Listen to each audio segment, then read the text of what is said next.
queria apresentar aqui o Gerson. Por favor, Gerson. Gerson é engenheiro, CEO da Aplica Engenharia, parceiro também da SGV. Vai falar um pouquinho sobre subestação, tanto que é importante em usina.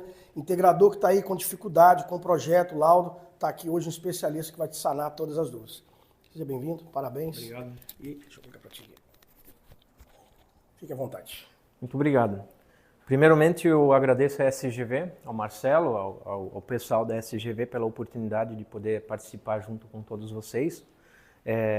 Eu acho que é bom, né, esse envolvimento para a gente trocar ideias, tanto da parte solar como também do mundo de vendas, né? E agradecer ao Anderson. Anderson, parabéns pela apresentação, né? Tem bastante coisas que a gente viu do produto, conseguimos apalpar o que realmente como é a fabricação do módulo solar, isso é muito importante. E Marcelo, cara, parabéns. Eu conheci o Marcelo a primeira vez quando ele fez a visita para vender o produto, né? E era totalmente outra pessoa. Em que sentido? Humildade, passou confiança, né? Então criou um vínculo de persuasão entre a parte que eu estava buscando, junto com ele como pessoa, como vendedor, tá? Então isso é muito importante. Parabéns, Marcelo. E aqui você mostrou hoje, né, na hora que ele começou a falar, eu simplesmente tive vontade de me esconder. Eu disse, o que eu vou falar, vir aqui querer falar ao público, sendo que ele mostrou, se transformou como uma pessoa de autoridade, trazendo para vocês toda a metodologia de vendas, mostrando que tudo está embasado em métodos, não apenas em metas, tá? Então isso é muito importante. Parabéns, tá, Marcelo? Muito bom. Então vamos lá. Eu vou falar um pouquinho, iniciando sobre a minha trajetória profissional e também pessoal, bem rapidinho, e como que eu estou inserido hoje no mercado, tanto na parte de engenharia, e isso vai de encontro com a SGV para a venda de sistemas solares, que ela trabalha com isso, ok? Então o meu nome é Gerson, né? Deixa eu passar aqui, vamos ver se... Agradecendo também ao pessoal que está nos assistindo online. Eu iniciei a minha jornada na indústria, até os 25 anos eu trabalhei na lavoura, né? Então meu pai ele é bananicultor. Por problemas de saúde, aos 25 anos eu iniciei as atividades em chão de fábrica na WEG, descobri um outro mundo, né? Para quem está hoje inserido e vem da lavoura, sabe como é que tá em frente à lavoura, o serviço mais pesado e tudo mais, descobre um outro mundo quando vai para o setor industrial. Eu tive, a partir disso, outros objetivos, buscando os estudos. Então, em 2006, eu migrei para fazer engenharia de controle e automação em Joinville, na Sociesc, próximo a Tupi, né? Formando-me em 2011. Desde 2008 eu saí da WEG, buscando oportunidades já na área de engenharia. Então eu iniciei as minhas atividades desde aquela época até hoje, fazendo projetos e atividades para usinas hidrelétricas. Então desde 2008, né, 17 anos que eu estou trabalhando com projetos voltados para usinas hidrelétricas e outros setores, como a gente vai ver para frente. 2010, né, eu casei. Tenho 2 filhos hoje, um casal, um menino de 7 anos e a minha filha de 4 anos. E trabalhei até 2023 como CLT, né, já fazendo todo o planejamento, tendo algumas oportunidades e buscando conhecimento para poder criar um negócio próprio, que em 2023 a gente fundou a Aplica Engenharia. Onde é que a gente atua hoje? Então a gente presta serviços de consultoria elétrica, a gente faz projetos e também a gente faz serviços de medições e laudos. Isso tanto para o setor industrial, como também para as usinas hidrelétricas, que é onde eu comecei. A parte de subestações e eletrocentros. O meu sócio ele trabalha mais de 12 anos com eletrocentros. Então, tanto a parte elétrica como o dimensionamento mecânico, estrutural, e também cálculo de treliças, esforços para a parte mecânica e tudo mais. Vocês sabem o que é eletrocentro, só para... É tranquilo? Eletrocentro, na verdade, para quem não sabe, é um container, né, com uma estrutura mais pesada, fabricada para poder comportar toda a solução elétrica, seja a sala de controle, subestação, e poder utilizar isso tanto em áreas, geralmente, para mineradoras, né, onde precisa, às vezes, fazer o deslocamento de todo o conjunto para um outro lugar, ou mesmo em áreas onde tem pouco acesso de mão de obra, por exemplo, civil, elétrica. Então, você monta todo o conjunto em fábrica, você leva até no cliente e ali você só conecta a parte de cabos, você não precisa de toda a mão de obra, como se você construísse tudo do zero, né, no meio do nada, onde você precisa levar o pessoal para fazer isso. E onde é que a gente se encontra para a parte solar? Hoje a gente atua com projetos de subestações, sistema solar, sistema de SPDA, cabeamento e padrão de entrada. Então, isso são algumas das soluções que a gente traz para o mundo do sistema solar através do que a gente forma a nossa jornada desde quando iniciamos na parte de projetos e serviços para esse fim. E como todo mundo conhece, o que hoje, na verdade, é ofertado diante de todas as empresas que vendem sistema solar. A base, na verdade, que se vende hoje. Conexão com a rede, então, quando você vai fazer uma venda, a primeira coisa, trazendo um pouco da parte técnica, é verificar se realmente a condição da conexão da rede, da concessionária, ela atende às características de acordo com o sistema solar que você vai instalar. Tá? Então, isso é a base que o setor de vendas ou engenharia precisa passar para o cliente para garantir que realmente o investimento que ele vai fazer esteja baseado naquilo que ele pode entregar. O posicionamento solar, então, vai ser um conjunto, os módulos solares estão instalados em cima de um telhado ou numa área no terreno, qual que é a situação que vai ficar instalado o sistema solar para não gerar sombra, né, para gerar menos sombra e tudo mais. O tipo dos equipamentos entregues, os materiais, módulos, inversores, né, então o cliente ele busca um produto pelas características que às vezes ele acaba determinando ou mesmo a própria empresa acaba ofertando para ele com os diferenciais de acordo para cada tipo de equipamento e material. E as recomendações, o uso dos aplicativos para a determinado cliente poder verificar qual que é a geração dele, quanto que ele está gerando, os cuidados que ele deve ter, a limpeza, né, que ele precisa fazer periodicamente em relação aos módulos e tudo mais, né? Então, isso hoje caracteriza o sistema que o pessoal vende. Mas o que está embasado fora esses materiais, fora esses serviços, dentro de um serviço quando você fala de sistema solar? O que a gente consegue absorver, o que é necessário, mas muitas empresas acabam deixando de lado, né? Então a gente vai ver um pouco da parte técnica de alguns tipos de projetos que a gente trabalha e que geralmente isso é menos explorado, porque gera custos, né, para o cliente e ele muitas vezes não entende do que realmente é necessário, principalmente para a segurança dele e do sistema que ele está aquisitando. Iniciando então, a primeira questão é a proteção do SPDA. SPDA vem da sigla Sistema de Proteção contra Descargas Atmosféricas, ou conhecido para raios.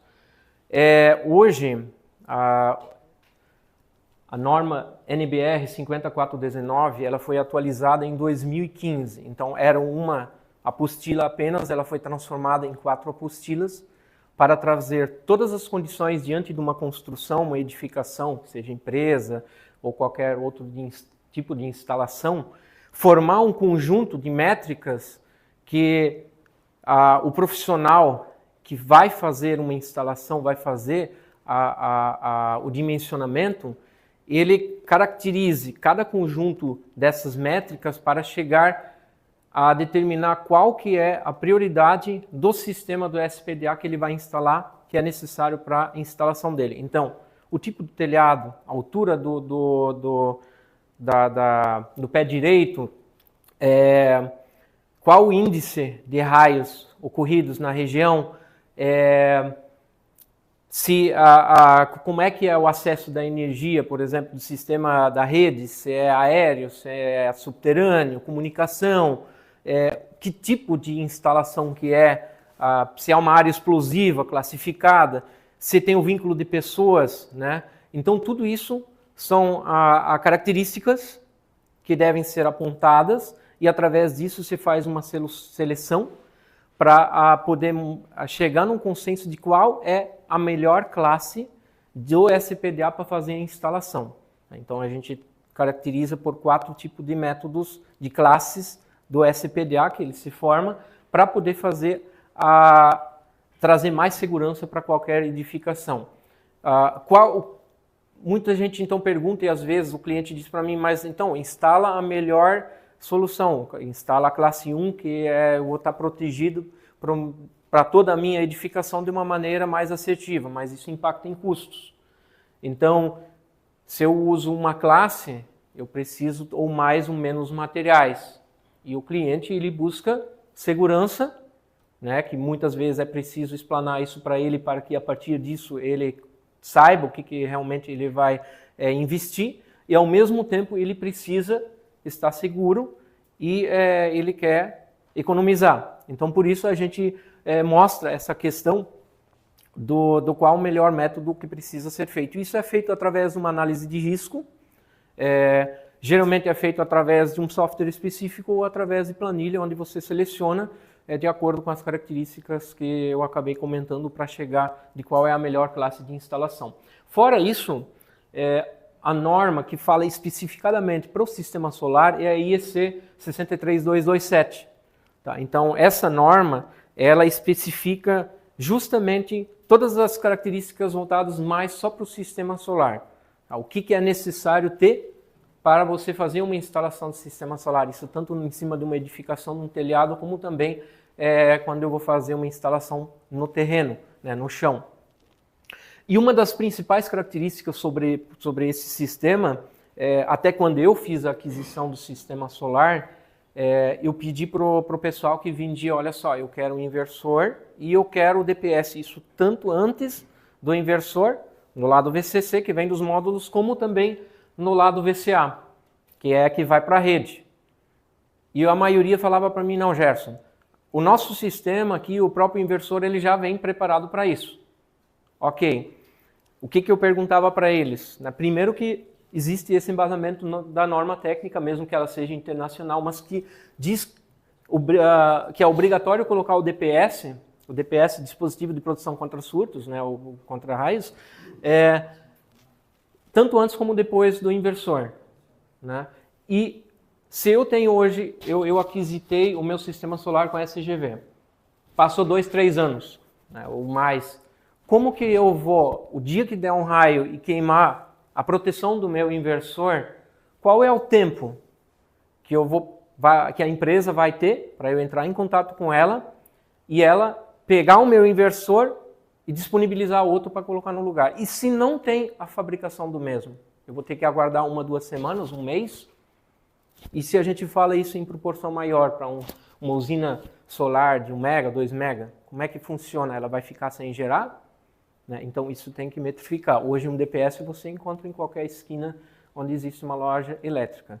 Aí o pessoal diz, não, mas se você colocar o DPS, você vai gerar faíscas e tudo mais, porque de acordo com o que o fabricante diz. Todo produto que é homologado, ele deve ser preparado não apenas baseando-se em uma norma para homologação diante da fabricação do equipamento. Então, provavelmente, quando foi construído qualquer inversor, ele deve estar baseado também na IEC e várias outras normas para garantir que isso não ocorra.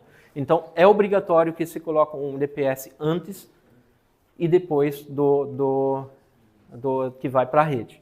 Então, isso é o que a norma nos traz. Além disso, a norma também nos fala da questão de afastamento. Se eu vou instalar tanto um sistema de SPDA em cima de um telhado ou que fique no solo, se eu quero fazer o sistema, fazer a análise de risco para ver se eu preciso fazer a instalação, fazer o uso do SPDA, como que vai ser a instalação? Qual é o afastamento que eu devo ter do meu módulo, dos meus módulos, do meu sistema fotovoltaico, em relação ao SPDA, aos mastros para captação do raio, porque se cair um raio no meu mastro, se estiver muito perto, vai haver centelhamento. E esse centelhamento vai acabar chegando para a minha placa, que pode adentrar para o meu sistema dos inversores e para a instalação do meu cliente. Então, a norma fala sobre isso. A 5419, ela também fala isso de uso geral. Por exemplo, eu devo fazer as descidas do SPDA, geralmente feito com barramentos ou cabos, com uma distância mínima de 50 centímetros de janelas e portas, para evitar centelhamento. Tá? Outra questão, se eu colocar mastros aqui, quanto que isso vai interferir em questão de sombreamento no meu sistema de geração? Então, isso também é algo que eu preciso verificar para garantir que tem eficiência e eu não acabe perdendo por questão de sombras. Além disso, a norma ela traz também, especificadamente, parte de aterramento, falando sobre as condições de bitolas de cabos, eletrodos, que estão embutidos dentro do solo para garantir a eficiência, se dá um raio, alguma coisa, se eu tenho SPDA, se o cabo de repente não vai interromper, né, também existe essa condição, ou seja, um raio ele tem um grande índice de corrente e de tensão. Mesmo que ele é momentâneo, se o meu cabo for muito fino, ele vai estourar. E aí o sistema que vai sofrer junto com a questão da ocorrência desse raio. Então tudo isso essa norma nos traz para garantir que haja mais segurança para o meu sistema solar. Agora, pegando um pouco sobre a parte de aterramento. Onde eu preciso considerar o sistema de aterramento? Sistema de produção solar, né, sistema solar,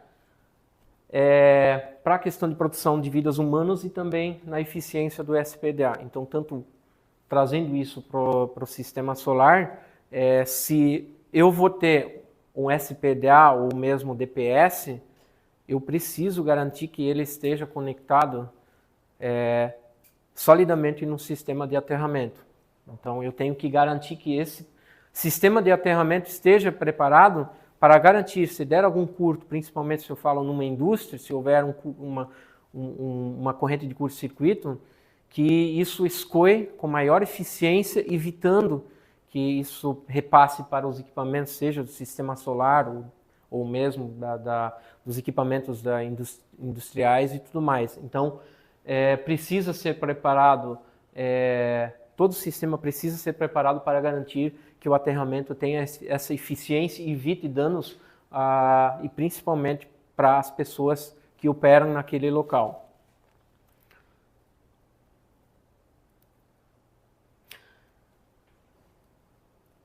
Falando um pouco sobre a questão de aterramento para sistemas maiores, né, como eu falei, para setor industrial, então, o que se leva bastante em conta é a questão do nível de corrente de curto-circuito. Isso é feito um estudo, a gente chama de estudo de proteção quando vai construir uma subestação, transformadores, equipamentos dentro de uma subestação, é feito estudo para verificar o nível de corrente de curto-circuito, isso seja o quê?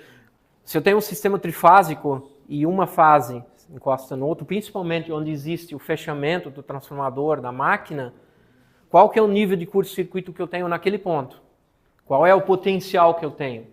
Então, quando vai fazer o aterramento elétrico, fazer esse dimensionamento, eu preciso ter desse estudo para ver esse nível de curto-circuito e o tempo de atuação da minha proteção, tá? Para, a partir disso, eu calcular os eletrodos, que são os cabos, tanto as esperas, como os eletrodos que estão embutidos dentro do solo. Eletrodos sejam os cabos ou as hastes de aterramento.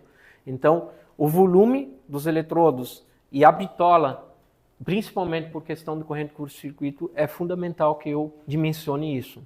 Tá? E isso daqui vem em encontro também do SPDA, como eu estava falando antes. Né? Dependendo do índice da porrada do SPDA, de um raio, o meu sistema de aterramento precisa estar preparado para garantir que haja escoamento sem danificar a estrutura ou os equipamentos, a indústria, as pessoas que estão inseridos nesse local. Aí preciso fazer memoriais descritivos de cálculo e atenção de passo e de toque. O que seria atenção de passo e de toque? Através de cálculos e simulações, né, é possível usar softwares específicos para poder fazer a simulação. Tem atenção de passo e atenção de toque. Então vamos supor que aqui existe uma estrutura metálica, né, E a tensão de passo ocorre da seguinte maneira: quando eu encosto num local, seja uma máquina que esteja energizada e por algum acaso exista alguma fuga da parte elétrica para a parte metálica e eu encoste, né, qual que é o percentual de circulação da parte elétrica para o meu corpo? E onde que entra a parte de aterramento? Eu preciso garantir que o meu aterramento ele tenha eficiência para que o índice de energia que circula pelo meu corpo seja menor do que o fuga que vai para o terra. Tem que ser, o solo tem que ser mais eficiente, né, para o escoamento ser mais rápido do que o que vem para o meu corpo. Então, se eu encosto numa estrutura metálica, a norma diz que a distância em média é 1 metro, né? A gente sabe que é um pouco menor, mas é apenas um parâmetro. Então, isso seria a tensão de passo. E de toque, quando eu estou parado em algum local e existe um escoamento por solo, só que depende da variação do solo, do tipo do solo que eu tenho, a energia mesmo, isso seja por um SPDA também, ela procura o solo e ela vai ficar um determinado tempo ali, tentando circular até que ela se dissipa por completo. Se eu estou parado naquele lugar e ocorre essa questão de uma descarga ou de um curto-circuito, a energia que circula entre as duas pernas, tá? Com afastamento eles dizem também 1 metro, mas né, é menos. Quanto mais afastado as minhas pernas, vocês devem ter ouvido isso já também, né? Quanto mais junto, menos o índice de circulação. Essa questão de que se você está num local, você vai sair do carro, derrubou um poste, alguma coisa, você sai com os 2 pés juntos. Quanto mais junto, melhor, menos a chance de circulação de corrente entre os 2 extremos. Então, essa é a questão, a base em relação à tensão de passo. De toque, na verdade, desculpa, é quando eu encosto. De passo é quando eu estou parado num lugar onde tem a dissipação de energia e ele demora para escoar no solo. Onde que entra essa questão de escoamento? A NBR 15749, né, ela determina como preciso fazer as medições do solo para garantir que a minha malha que eu vou dimensionar ela esteja adequada para que o escoamento no aterramento de um choque seja eficiente. Quanto mais rochoso o meu solo, quanto mais arenoso, menor é o escoamento, pior é o solo, para garantir que exista eficiência de um escoamento que eu preciso. Então eu preciso trabalhar com o meu solo, preciso trabalhar com a minha malha para garantir que exista essa eficiência. E a resistência da malha, né, desculpa aqui eu troquei, 7117 é a resistividade do solo, você mede o solo através do termômetro de 4 hastes, né? A gente usa o método de Renner, onde você espaça essas hastes a cada 2, 4, 8, 16 metros, né?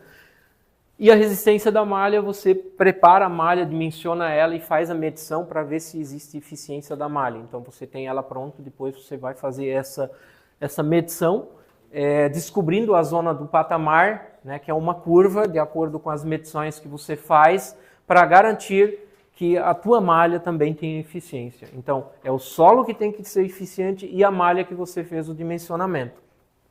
Através disso, né, são gerados gráficos que você consegue metrificar como é que ficou a tensão de passo, a tensão de toque, o potencial em relação à malha para garantir que a malha seja eficiente, o teu sistema esteja garantido e você tenha segurança em todo o teu empreendimento.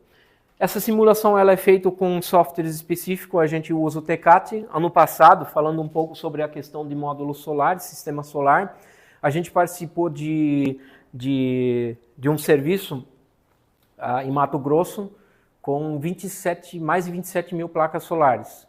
Então, era mais de 150 hectares para fazer essa simulação em relação a toda a área da usina para verificar a eficiência sobre a malha de aterramento que tinha que ser inserida, né? Então, existem outros softwares que fazem também essa simulação. Então, são coisas grandes, mas eu digo, mesmo para projetos menores, para poucas placas, isso precisa ser visto para garantir que haja segurança entre todas as coisas que o cliente precisa, né? Equipamentos, materiais, a edificação, a vida, tudo mais. Bem, entrando um pouco em relação ao dimensionamento de cabos e bandejas. Duas normas que eu cito aqui, que é a NBR 5410, que seria para instalação de baixa tensão, então até 1 kV. E a outra norma, a NBR 14039, que ela fala para instalação de média tensão, então de 1 kV até 35 kV. O que as duas trazem para a gente? Dimensionamento de cabos, afastamento entre esses condutores, como é a preparação do bandejamento, qual é o tipo de instalação e o que pode gerar, né, se eu não acabar fazendo o dimensionamento correto do meu sistema de cablagem, seja bandeja, seja os cabos. As perdas, aquecimento, a vida útil, que vai comprometer, né, de todo o material que eu tenho investido, os custos. Né? Então, a mesma condição como do SPDA. Se eu vou colocar uns cabos, a gente sabe que o cobre está caro, né? Então, eu vou colocar um cabo, em vez de colocar um 25, né, de acordo com o que a norma traz para mim, tudo, eu vou colocar um de 50, né, de 70 milímetros. Mas o que impacta isso em uma proporção grande? Se eu vou precisar de 500 metros de cabo numa usina solar, o que impacta isso financeiramente? Então, tanto a questão de dimensionamento correto, né, não está sobredimensionado, como também a garantia em relação à vida útil de todo o meu sistema. E aí entra a questão de análise das condições da edificação. Se eu tenho hoje uma edificação que fica próximo de áreas litorais, qual o tipo de material que eu devo usar? Bandejamento, vou usar eletrodutos galvanizados a fogo? Se é de uso ao tempo, né? As variações climáticas, por exemplo. Se eu tenho a minha estrutura de bandejamento passando por fora da área industrial, o que impacta com a questão do calor, insolação, a questão de produtos químicos, né? Se eu vou fazer uma instalação subterrânea, o que eu preciso ver para isso? Então, isso são tudo fatores que eu preciso analisar quando eu vou fazer o dimensionamento dos cabos e também da infraestrutura para a passagem desses cabos. As normas, elas especificam isso e também as boas práticas de engenharia diante do que a gente precisa fazer. Separação de circuitos, o que é um circuito de potência, a parte de controle, comunicação, como é que eu separo isso para não haver interferência eletromagnética, né? Então, tudo isso é importante ser analisado diante de um sistema fotovoltaico. Fora isso, também, o que a gente acaba explorando é a questão do sistema de proteção da rede.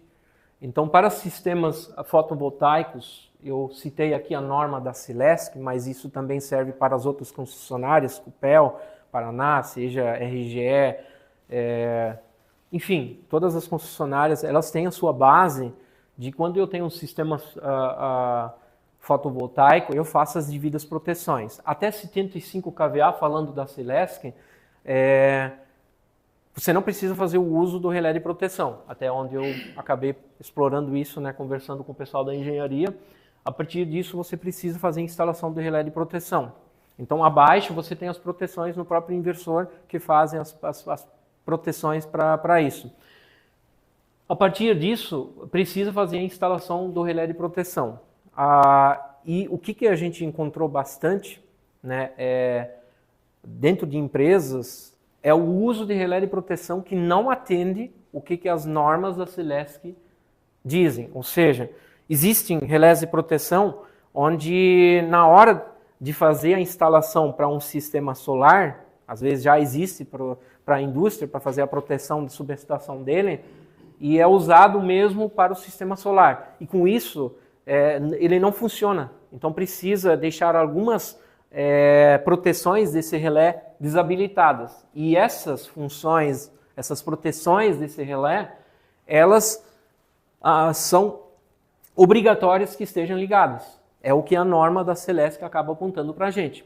Então tinha caso que o nosso engenheiro foi fazer a visita para fazer a troca de um relé, porque a Celesc deu queda nas chaves fusíveis, né, ou no religador, e quando a Celesc chegou lá no local, ela especulou para descobrir onde que estava o problema, chegou àquela indústria e simplesmente fez o desligamento até que fosse resolvido o problema da troca do relé. Então imagina uma empresa que tem 200, 300 funcionários, né, com faturamento alto diário, que precisa ficar um tempo parada até que faça a troca do relé, toda a parametrização, a solicitação de ligação novamente diante da concessionária. Então já aconteceu isso numa usina que a gente acabou atendendo, né? Então eu diria que a empresa já tem que se programar para dar as férias, fazer o Natal antes da época, se for metade do ano, para garantir que consiga resolver o problema até lá. Bem, e onde se aplica essas soluções desses projetos que eu acabei levantando e trazendo para vocês? Em grandes sistemas solares, em pequenos sistemas solares. Na verdade, eu diria que sempre é bom fazer análise. Tá? Isso, se eu vou vender 2 módulos, 10 módulos, 1000 módulos, eu preciso pensar na segurança do cliente, ofertar para ele, tem que passar pela minha cabeça, se eu como vendedor, do que realmente o meu cliente precisa. Precisa só de preço? Ok, mas eu tenho que deixar ele ciente de que a segurança também é importante para que ele saiba o que ele está comprando. Então eu trouxe também essa reflexão para determinar que existe importância tanto para pequenos ou grandes sistemas para poder vender e adequar como precisa ser feito. Bem, antes de falar desse slide, ontem à noite a gente estava conversando sobre custos.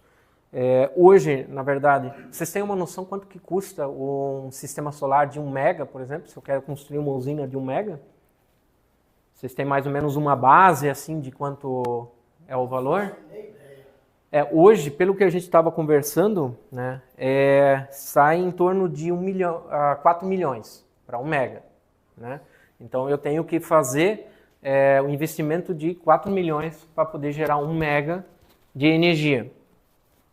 E a gente assemelhou isso, como a minha área, né, é da parte de usinas hidrelétricas, né, um bom tempo, quanto que eu invisto para uma usina hidrelétrica, fazendo um comparativo de 1 mega.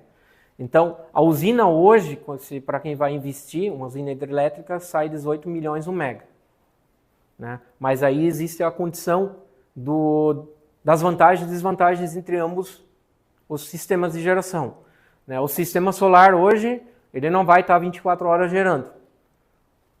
O sistema de uma energia gerada por sistema hídrico vai estar gerando 24 horas, desde que eu tenha o fluxo hídrico necessário para fazer isso. Ou seja, estou preparado para 1 mega que gere isso, a água seja, né, contínua para isso. Quando eu começo a gerar, por exemplo, um sistema solar, né, quanto tempo demora para construir um sistema solar, por exemplo, uma usina de 1 mega? Meio ano, de repente, talvez menos. E uma usina hidrelétrica? 3 anos. Então, qual a diferença de ter um investimento, o retorno em cima do investimento que eu vou fazer? Né? Então, isso também é um fator que eu preciso levar em consideração quando eu vou falar em investimento. Outra condição, se eu fazer o que está sendo mais explorado, vamos dizer, mais um século, usinas hidrelétricas, né? Quando começou o investimento e a parte solar, a começar a fazer usinas solares, né? Então eu digo que hoje, para fazer uma exploração de um ponto hídrico, né, onde existe fluxo para construir uma usina, né, você precisa buscar isso. Né? E fora você está limitado em uma área que precisa ser explorado para você construir usina. Então, de acordo com como vai o fluxo, eu preciso buscar um potencial para gerar a energia, fazer as máquinas girarem. Então, eu preciso construir ali minha usina, de acordo com como é o fluxo hídrico. Na minha usina solar, eu compro um terreno. É claro que eu vou explorar para ter o espaço que eu preciso, mas eu não estou limitado como uma usina hidrelétrica. Condições ambientais, questão de rede. Então, eu vou construir minha usina lá no meio do mato. Né? Comprar um terreno onde existe o fluxo. Como é que eu vou chegar com a rede ali? Então, existe um investimento para tudo isso também. Então, existem os dois lados que eu vim trazer para vocês sobre essa questão. E fora isso, Mauro, eu mandei uma imagem para vocês sobre a questão ali dos gráficos, né? Eu tinha pesquisado ontem à noite também a questão do início da venda do sistema solar, de acordo com as páginas da ONS, e de como iniciou as vendas. Então começou em 2015, em junho, pelo menos o que tem o histórico, isso eu não trouxe aqui, porque a apresentação, inclusive, eu já tinha passado, né, para poder apresentar hoje, mas vocês podem buscar depois, eu posso passar o link para quem está presente, o pessoal que está online, eles já estão tendo acesso agora para poder verificar também. O índice mostra, mês a mês, de 2015 até 2019, qual que é o crescimento de vendas, de potencial dentro da ONS, né, vamos dizer, de geração, até 2025, para mostrar qual o gráfico, o que aumentou a geração de energia dentro desse ecossistema. E o que eu vejo? 2024 foi um ano que teve um índice crescente de vendas sistema solar.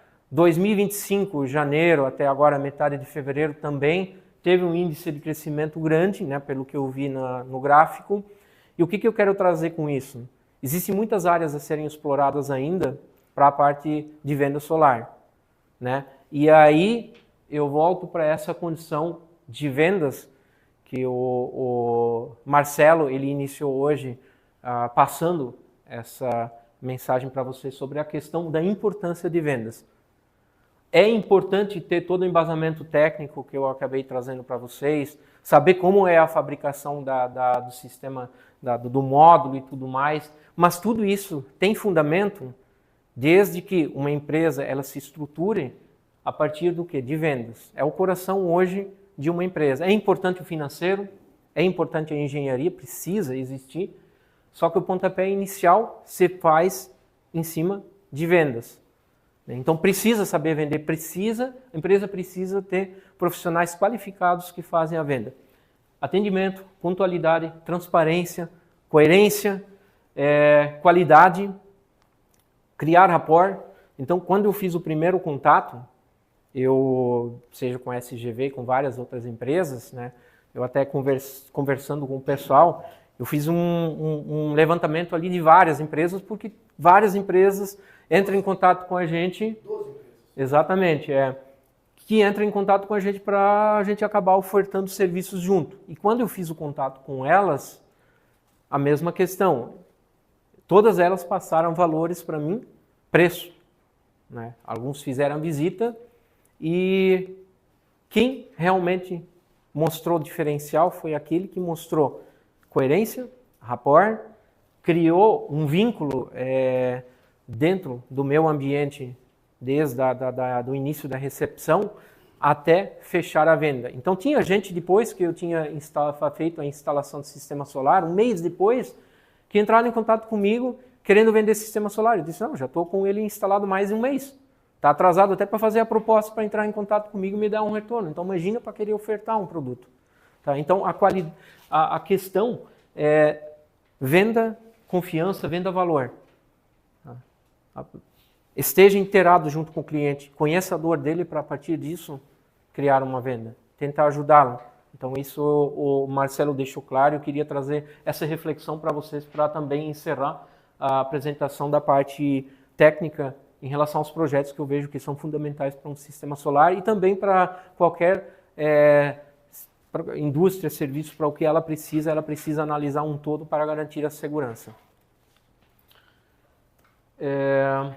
Eu deixo aqui então o meu contato, o nosso site, a gente tem as redes sociais também, a gente produz conteúdos, né?